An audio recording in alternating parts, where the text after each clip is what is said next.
करना सीखना है जो सही है जबकि वो अभी भी गलत लग रहा हो।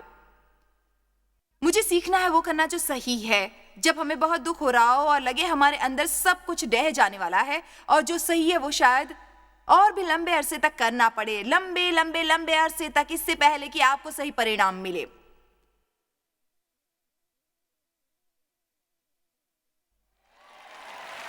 मैं आपसे झूठ नहीं बोलने वाली, मैं आपसे झूठ बोलकर ये नहीं कहने वाली एक प्रार्थना करो और कल सुबह ये मिल जाएगा। शायद ऐसा हो जाए, पर वो शायद इस तरह ना हो। पर मैं आपको वो बता सकती हूँ, जो भी आपको सचमुच चाहिए परमेश्वर आपके लिए वो लाएंगे, वो ये आपको देंगे। और यदि आपने अपनी सोच और अपना सपना अपने आगे रखा तो वो पीछे ना होगा। इसमें देरी नहीं होने वाली, ये जरूर होगा, आपके नहीं परमेश्वर के समय पर जरूर होगा।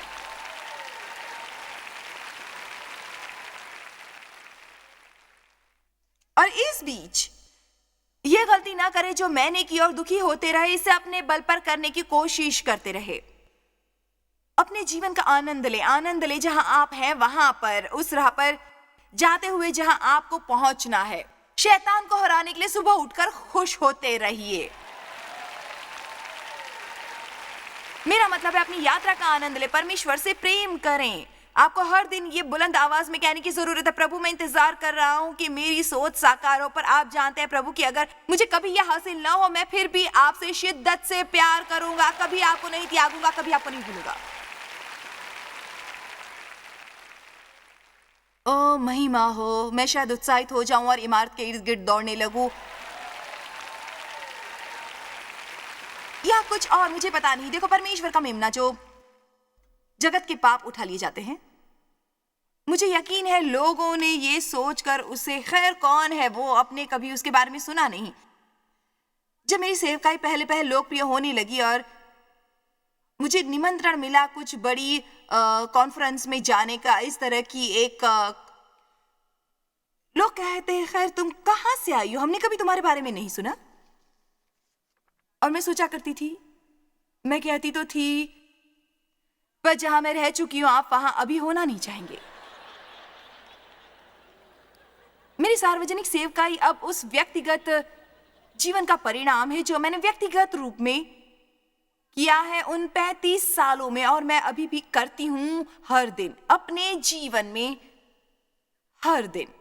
ये ना सोचे कि आप पब्लिक में एक बात करते हैं और कुछ और ही करते हैं प्राइवेट में। यदि आप अपना जीवन धार्मिकता में जीने लगे, मेरा मतलब है सचमुच सही ढंग से अपने किए हुए पर अटल रहे, ये सीख कर कि अपने शब्दों के प्रति कैसे सावधान रहना है, अपने मन को परमेश्वर में धर्मी बनाना है, अपने हृदय की आज्ञा का पालन करें, कोई कड़वाहट मन में न रखें, दूसरों को समाज में नीचा दिखाने की कोशिश कभी न करें। वो प्रेम भरा व्यक्ति बनकर जो सचमुच लोगों की मदद करता है, ये मुश्किल नहीं है, परमेश्वर यही चाहता है। जो वो चाहते हैं कि हम करें, और उसके लिए वो देते हैं अनुग्रह, शक्ति, सामर्थ्य और उसे करने की क्षमता, और वो है, हाँ, परमेश्वर चाहते हैं कि आपके सपने और आपकी सोच साकार हो।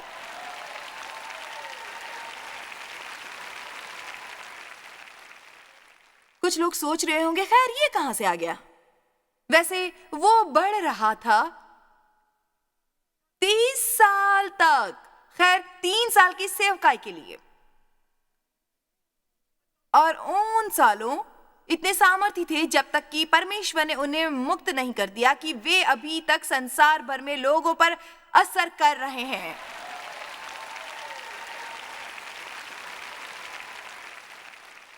हालेलुया। किसी को पता नहीं था कि यीशु कौन है जब वो पहले इस पृथ्वी पर आए थे, पर जब आप, वाओ, वो बढ़े। इब्रानियों 5:8, पुत्र होने पर भी उसने दुख उठा कर आज्ञा माननी सीखी, सक्रियता से, विश्लेषण से और उसका संपूर्ण अनुभव, और सिद्ध बनकर वैसे लेस होकर अपने सब आज्ञा मानने वालों के लिए काल के उद्धार का कारण हो गया। जिन हालातों से उसे गुजरना पड़ा उस दिन से जब वो 12 साल का था, और फिर जो जो उसे सहना पड़ा जब वो 8 दिन का था, और जब तक वो 12 साल का नहीं हो गया उसे किन हालातों से गुजरना पड़ा, जब तक कि वो 30 साल का नहीं हो गया, उसे स्वयं परमेश्वर वृद्धि के रूप में बताते हैं। परमेश्वर को हमें हर बात बताने की जरूरत नहीं, और हमें बाकी सबको भी हर बात बताने की जरूरत नहीं। वो कुछ बातें जिनसे आपको गुजरना पड़ता है जब आप बड़े हो रहे होते हैं, वो वैसी बातें बस नहीं होती हैं जो लोगों को बताने लायक होती है। ये कुछ ऐसी है जो आप धारणा करते हैं वैसी नहीं होती है। वो नहीं चाहती थी कि कोई और कमरे में न हो जब तक कि वे उसे बहुत अच्छी तरह न जान ले।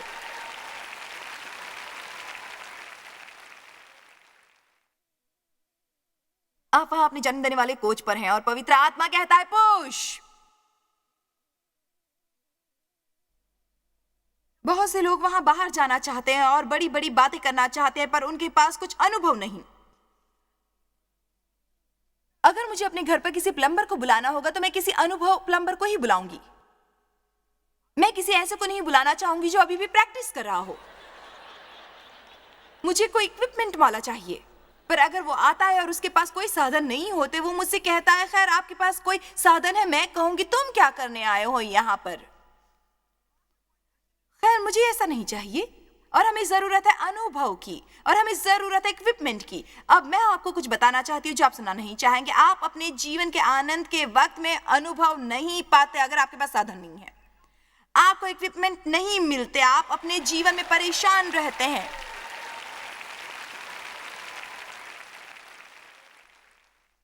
आपके पास किसी को देने के लिए कुछ नहीं होगा अगर आप उसे हासिल नहीं करेंगे। आपको उसे हासिल करना होगा। जब मैं आपको कुछ बताती हूं तो मैं परमेश्वर के वचन ही आपसे शेयर नहीं करती, मैं अपना जीवन भी आपसे शेयर करती हूं। मैं जानती हूं कि परमेश्वर सच्चे हैं, और मैं जानती हूं कि वो क्या कर सकते हैं आपके जीवन में। और मैं जानती हूं कि तब भी जब वो खामोश हैं, वो तब भी काम कर रहे होते हैं। मैं आपको कुछ बताना चाहती हूँ, जब आपको लगे कि परमेश्वर कुछ नहीं कर रहे हैं, तब ही शायद वो सबसे ज्यादा कर रहे होते हैं। और बजाय ये कहने के प्रभु आप क्यों मेरे जीवन में कुछ नहीं कर रहे हैं, मैं समझ नहीं पा रही, मेरे ख्याल से अब मैं और ज्यादा नहीं सह सकती, मेरे ख्याल से मैं बस इससे उब गई हूँ, आपको ही कुछ करना होगा, मैं अपने जीवन में आपके बगैर कुछ नहीं कर सकती।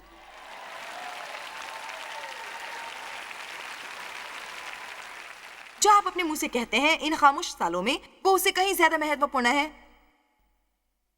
जो शायद आप सोचते हैं, ऐसी बातें ना कहें जैसे कि खैर इसका कोई फायदा नहीं हो रहा है, मैं बस अपना समय बर्बाद कर रही हूं, कुछ बदल नहीं रहा, मैं बदल नहीं रही।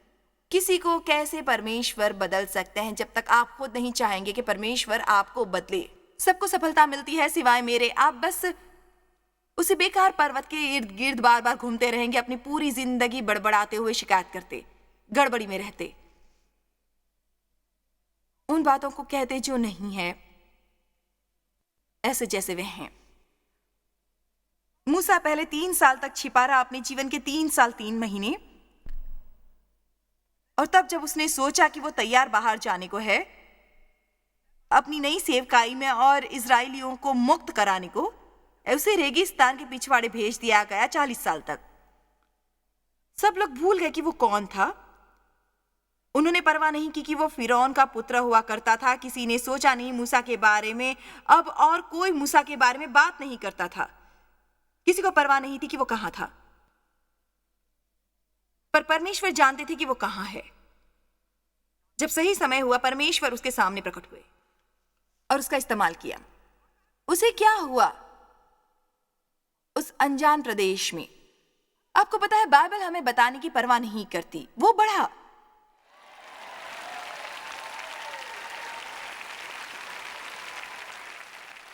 वो बस बढ़ा। और फिर यूहन्ना बपतिस्मा लेने वाला, चलो उसकी ओर देखें। लूका 1:76। मुझे इतनी हैरानी हुई जब मैंने सचमुच इन 2 लोगों के जीवनों की ओर देखना शुरू किया। मुझे इसका अनुमान लगाने में ज्यादा समय नहीं लगा कि मुझे क्या हो रहा था जब मैंने सचमुच बाइबल का अध्ययन करना शुरू किया। और फिर आपको फैसला करना पड़ता है कि आप ये करना चाहेंगे या नहीं। Thank you. अब मैं यहाँ आगे बढ़ूंगी।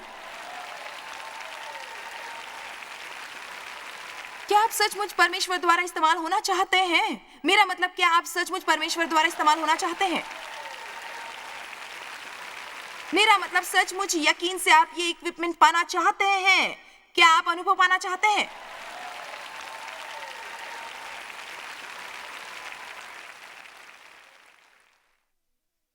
कोई शक नहीं कि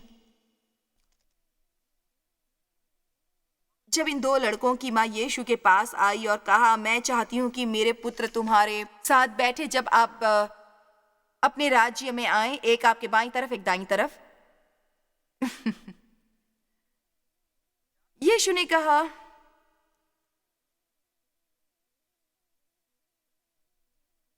लूका 1:76,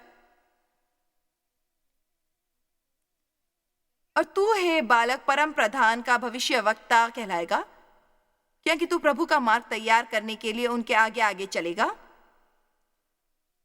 कि उसके लोगों का उद्धार का ज्ञान दे जो उसके पापों की क्षमा से प्राप्त होता है और हमारे परमेश्वर की उसी बड़ी करुणा से होगा, जिसके कारण ऊपर से हम पर भोर का प्रकाश उदय होगा, कि अंधकार और मृत्यु की छाया में बैठने वालों को ज्योति दे और हमारे पांव को कुशल के मार्ग में सीधे चलाए। ये कितनी कमाल की भविष्यवाणी है उसके जीवन के प्रति। और हे बालक, तू परम प्रधान का भविष्यवक्ता कहलाएगा, क्योंकि तू प्रभु का मार्ग तैयार करने के लिए उसके आगे आगे चलेगा। वचन 80। और वो बालक बढ़ता और आत्मा में बलवंत होता गया और इज़राइल पर प्रकट होने के दिन तक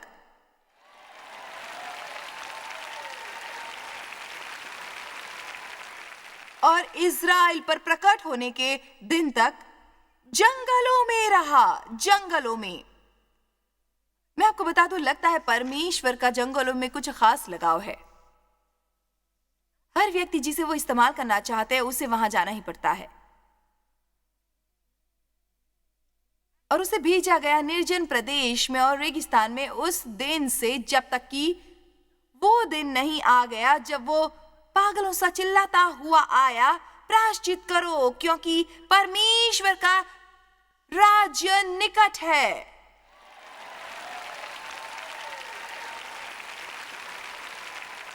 मुझे पता नहीं वहां उसके साथ क्या हुआ था। वो ऊंट के बाल के कपड़े पहनता था और टिड्डियां खाता था। मुझे कुछ ज्यादा आकर्षक तो नहीं लगा, पर कुछ हुआ। किसी बात ने उसे तैयार किया कि वो उसकी परवाह न करे। जो लोग सोचते हैं आप में से कुछ को परमेश्वर इस्तेमाल नहीं कर सकते क्योंकि आप अभी भी उलझे हुए हैं इस दुनिया में, तो आप जानते हैं कि क्या होगा। लोग तो कई बातें सोचते हैं, लेकिन आपको वही करना है जो परमेश्वर चाहते हैं कि आप करें।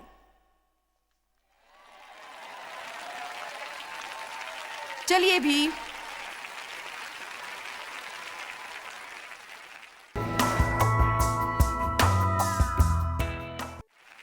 अगर आप सोचते हैं आप सब प्रेम करने वाले हैं क्योंकि आप परमेश्वर की सेवा करना चाहते हैं, तो बेहतर होगा आप दोबारा सोचिए। उन्होंने बिना किसी कारण यीशु से नफरत की।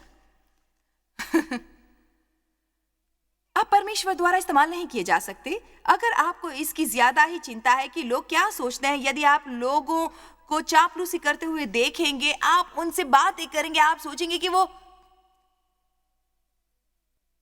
आपके बारे में क्या बात करते हैं। बिल्कुल भी नहीं। जो आपको कुछ नया सामान देता है। मुझे पता नहीं यूहन्ना बपतिस्मा देने वाले को क्या क्या सहना पड़ता था वहां पर। अगर हम वहां देख सकें, बस वहां कुछ चरित्र निर्माण हो रहे थे। और देखिए, बात ये है कि वो काफी अकेला था, और कई बार जब सबसे ज्यादा अकेले होते हैं तब परमेश्वर सबसे अच्छा काम करते हैं। पर मुझे एक कमाल की बात दिखी यूहन्ना 3 में। मुझे पता नहीं वहां क्या हुआ यूहन्ना बपतिस्मा देने वाले के साथ, पर मेरा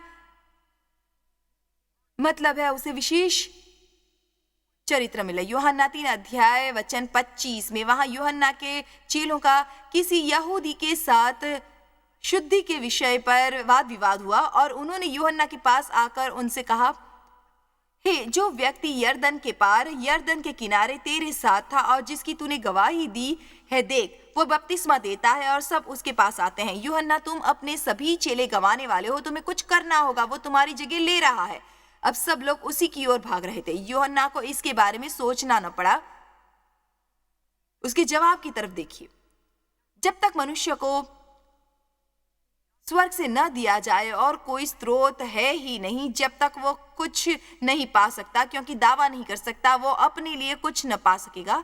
एक व्यक्ति को अपने उस वरदान से खुश होना चाहिए जो उसे स्वर्ग से भेजा गया है। उसके अलावा कोई और स्रोत नहीं है। वचन 30 अवश्य है कि वो बढ़े और मैं घटूं। उसे और ज्यादा दिखना होगा और मुझे कम से कम दिखना होगा। परमेश्वर ने मुझे कुछ करने को भेजा है, मैंने वो किया है। अब वो भाग दौड़ संभालने के लिए आ रहे हैं और मैं किसी भी तरह उसके रास्ते में नहीं आऊंगा।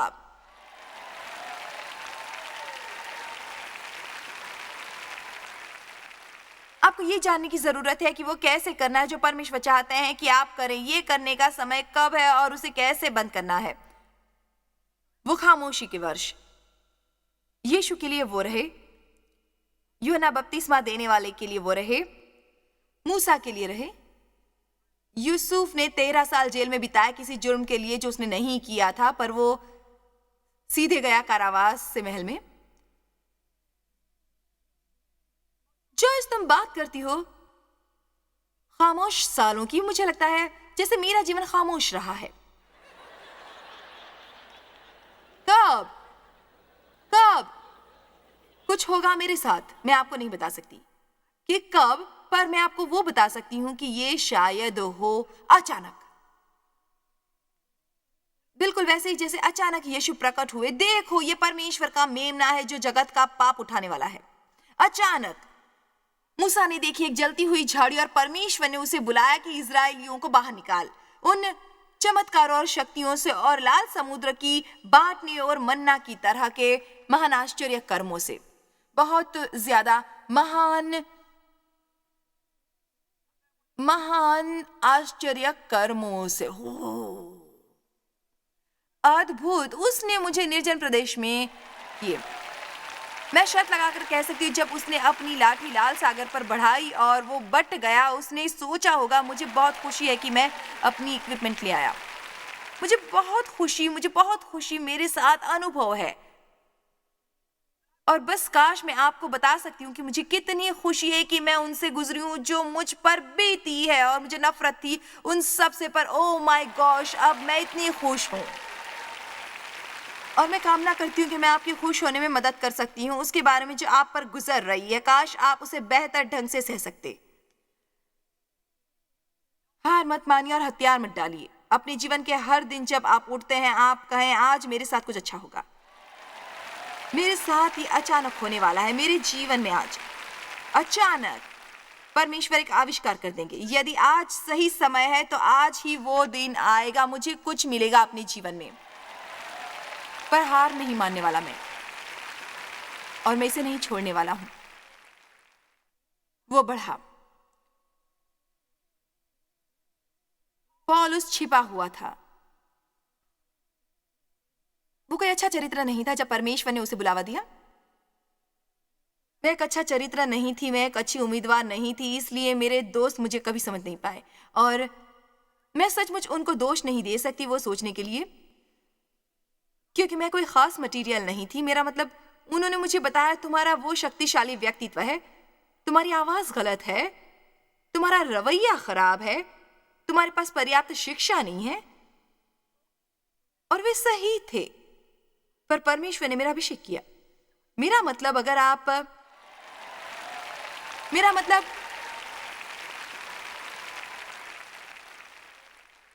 गधे का जबड़ा इस्तेमाल कर सकते हैं, चलो भी, क्या आप समझ रहे हैं? मेरा मतलब मूसा के पास बस एक लाठी थी। परमेश्वर ने कहा, ये क्या है जो तेरे हाथ में है? ओह, ये बस मेरी लाठी है, उसे नीचे फेंक। परमेश्वर ने उसे सामर्थ्य से कहा, उसे उठा ले। देखो, अगर आप फेंकने को तैयार है हर चीज जो आपके पास रखी है,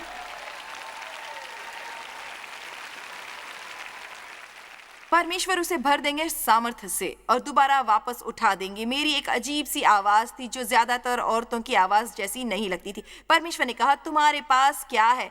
एक मुंह, उसे फेंक दो। परमेश्वर ने कमाल किया, मुझे इतना अच्छा बोलने वाला व्यक्ति बनाया।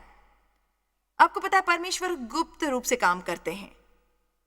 चलो देखते हैं भजन संहिता 1:49 और मुद्दा समझ लेंगे।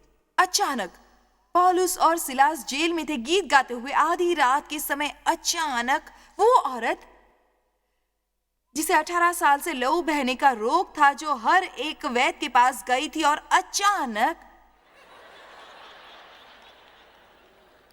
आधी रात होती है और अचानक, और आपके साथ भी अचानक होगा। शायद ये आज रात ही हो, शायद ये कल की रात हो। आप रात को सोएंगे उसी समय के साथ जो 20 साल से आपके साथ नहीं था। अचानक,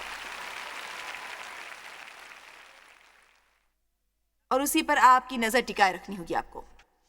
वचन 13, मेरे मन का स्वामी तू है, तूने मुझे माता के गर्भ में रचा। मैं तेरा धन्यवाद करूंगा कि मैं भयानक और अद्भुत रीति से रचा गया हूं। तेरे काम आश्चर्य है और मैं इसे भली भांति जानता हूं। जब मैं गुप्त रीति से बनाया जाता और पृथ्वी के नीचे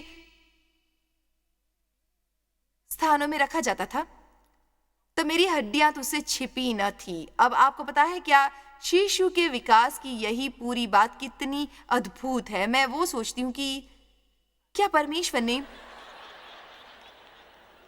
इसे इस तरह से क्यों नहीं बनाया कि जब कोई स्त्री गर्भवती हो तो उसके यहाँ एक स्पष्ट थैला हो बाहर की तरफ। क्या ये अच्छा नहीं होता?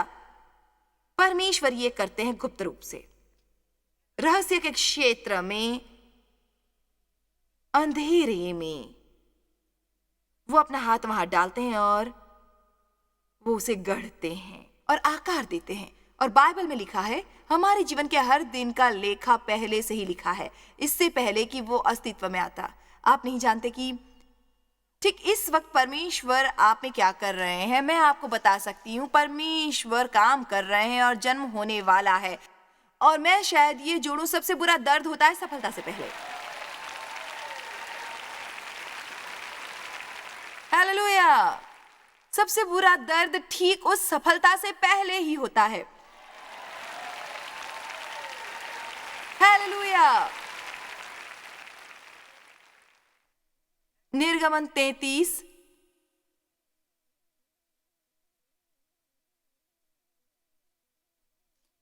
मूसा परमेश्वर को देखना चाहता था।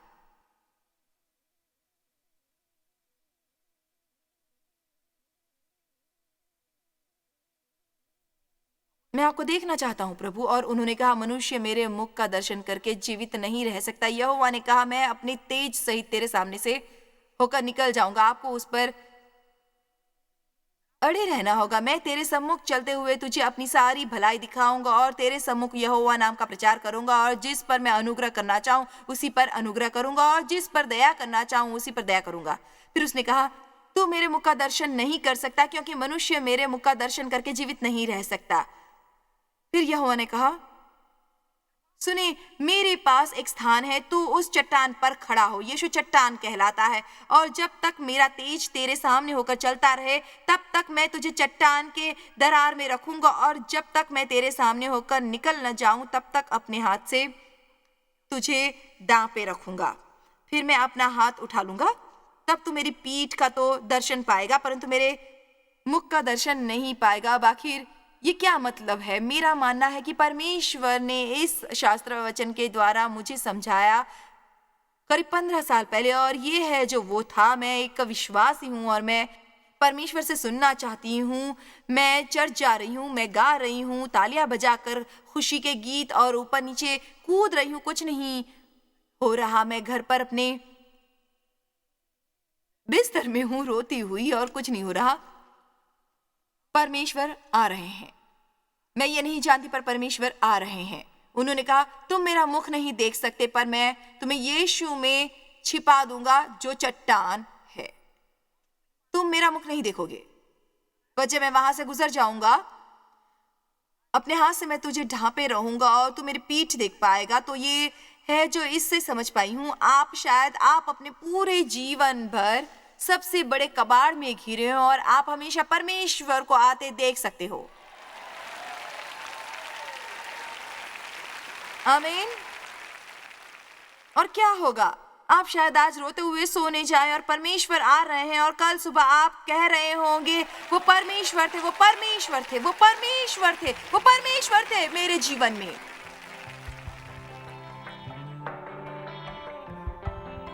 मैं प्रार्थना करती हूँ कि आज की सीख अपने जीवन के लक्ष्य सामने रखने में आपको प्रेरणा देगी। परमेश्वर की प्रतीक्षा करें, वही करें जो वो करना चाहता है आपके जीवन में। परमेश्वर का अनुग्रह आप पर बना रहे और आपका दिन शुभ हो। परमेश्वर की स्तुति हो। आप हमेशा खुश रहें। हमें आपसे प्रेम है और परमेश्वर की आपके जीवन के लिए योजना है। जॉय स्माइल मिनिस्ट्रीज में आप हमारे लिए कितने अहम हैं, इसका आपको अंदाजा नहीं। हम आपके आभारी हैं और हम धन्यवाद करते हैं अपने सब मित्रों और सहयोगियों का कि उन्होंने इस विश्वव्यापी सेवकाई को संभव बनाया। मिलकर हम भूखों को खिला रहे हैं, गरीबों को पहना रहे हैं और कई देशों में सुसमाचार पहुंचा रहे हैं। कृपया हमसे संपर्क करें या विजिट करें jmmindia.org पर। आज ही अपनी प्रार्थना के अनुरोध बताने के लिए, हमारे साधनों के बारे में और जानकारी और जॉयस की सभाओं का शेड्यूल जानने के लिए और हमारे सहयोगी बन जाएं दुनिया भर में मसीह का प्रेम बांटने के लिए। ये कार्यक्रम जॉय स्माइल मिनिस्ट्री के मित्रों और पार्टनर्स द्वारा प्रायोजित है।